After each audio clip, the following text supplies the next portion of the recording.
예, 안녕하십니까. 대한약사회 정책위원장 강봉윤입니다. 주지하다시피 우리나라는 인구 고령화 속도가 가장 높고 의료 이용률이 높기 때문에 건강보험 재정에 미치는 파급 효과가 그 어느 나라보다 큽니다. 이러한 상황에서 미래 보건의료 정책의 큰 그림을 그리기 위해서는 세 가지 요소가 반드시 반영이 되어야 합니다.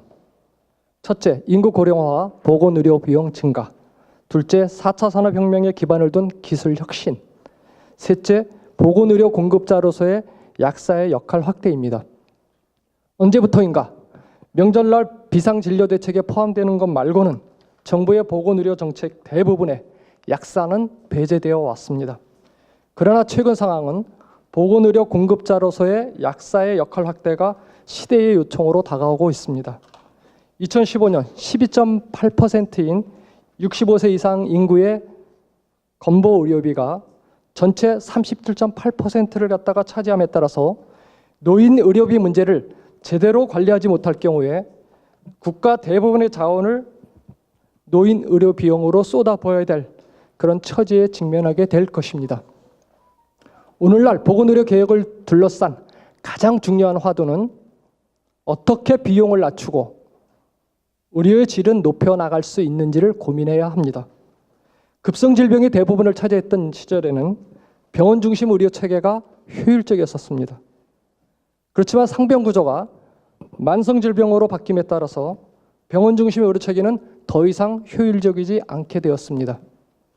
의료비 부담이 가중되는 가장 중요한 원인은 병원 중심 의료 체계가 기본적으로 급성 질환을 다루는데 적합하게 되어 있기 때문입니다.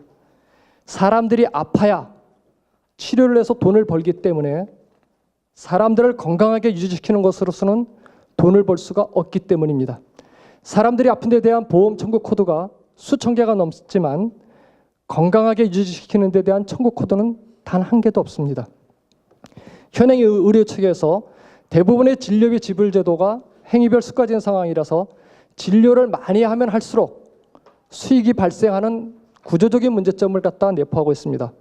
의료 공급자가 더 많은 의료를 제공함으로써 돈을 더 많이 벌 수 있을 때 공급은 스스로 수요를 창출한다고 합니다.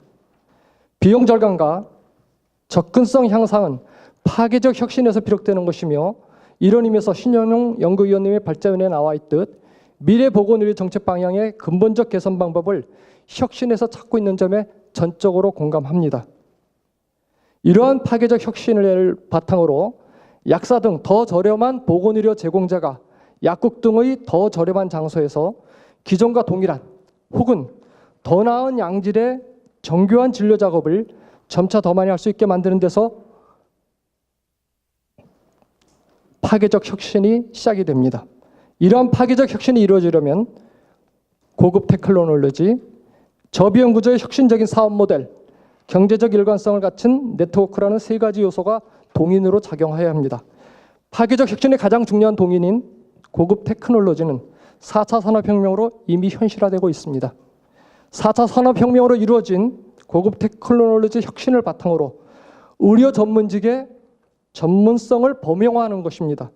보건의료의 성장과 비용 감소를 달성하는 길은 오늘날 의사들이 가진 전문 지식을 새로운 의사들에게 복제해서 그대로 대물림하는 것이 아니라 그들의 전문 지식이 의료기기와 장비를 통해서 구현되게 만들므로써 전문 지식이 더 널리 쓸 수 있고 더 저렴하고 쉽게 습득될 수 있도록 만드는 것이 전문성의 범용화입니다. 이러한 전문성의 범용화를 통해서 약국 등 점차 더 저렴한 곳으로 의료 제공 장소를 옮기고 그곳의 의료 제공자들이 점차 더 높은 수준의 서비스를 제공할 수 있게 하는 것이 보건의료 비용을 감소시키는 주요 기전이 될 것입니다. 오래전부터 영국을 비롯한 유럽 국가들은 가장 효율적으로 약사 직능을 국민 건강을 위해 활용하고 있습니다. 영국과 스코틀랜드의 경우 약국을 중심으로 한 국가적 차원의 금융관리 사업이 성공적으로 정착되고 있고 영국 약국의 경우에 자살과 관련한 정보 제공 및 상담을 진행하여 자살 사고로 인한 사망률을 20%까지 감소한 결과가 있습니다. 영국 약국의 강화 서비스는 금연 서비스, 응급 피임약 공급, 클라미디아 스크리닝 치료, 말기 환자 고통 완화 의약품 공급 보장, 재가 관리에 대한 조언, NHS 정기검진 서비스, 경증 관리 환자 등을 담당합니다. 미국의 경우에도 가장 대표적인 약국 서비스가 메디케이션 세라피 매니지먼트, 즉 MTM입니다.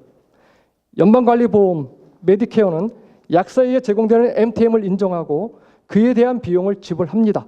현재 미국 50개 주에서는 약사가 예방접종을 할 수 있으며 처방전 없이도 각 주의 가이드라인 안에서 다양한 역할을 수행하고 있습니다.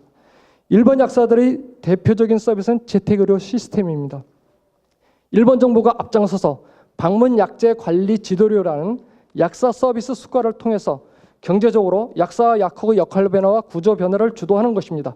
이러한 변화로 소비자는 주치의와 연계한 단골 약사, 단골 약국을 갖게 되고 단골 약사는 주치의와 연계하에 24시간 대응 체제 서비스를 환자에게 제공하고 그에 상응하는 서비스 비용을 보상받는 구조입니다.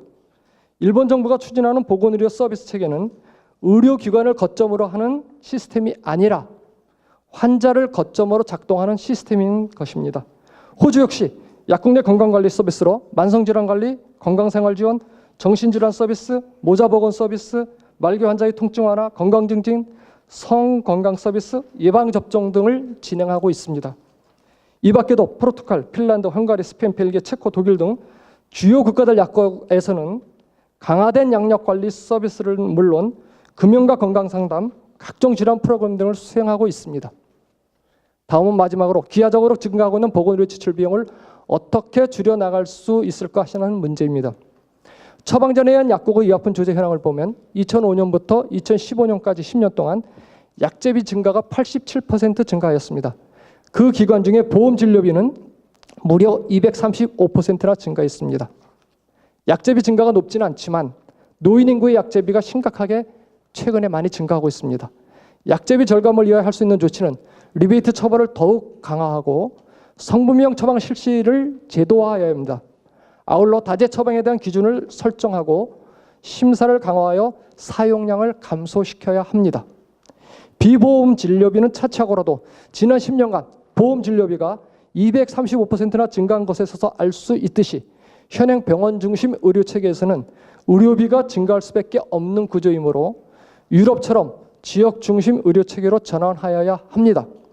결론적으로 지역 약국은 지역 중심 의료 체계의 한 부분으로서 지역사회 주민들의 헬스케어를 관리하는 중요한 역할을 담당할 수 있어야 합니다. 약사는 약의 선택과 관리에서 더 나아가 가장 주민과 밀접한 위치에서 금연과 금주, 자살 예방, 백신 접종, 만성질환 관리 등 건강을 케어하는 건강관리자로서의 역할을 수행해야 하는 것입니다. 즉 약사는 주민들의 건강관리자이자 건강 커뮤니케이터로서 또한 건강기획자로서 역할을 할 수 있도록 문재인 정부 보건의료 정책의 큰 그림 안에 반드시 자리매김되어야 합니다. 감사합니다. 네, 감사합니다.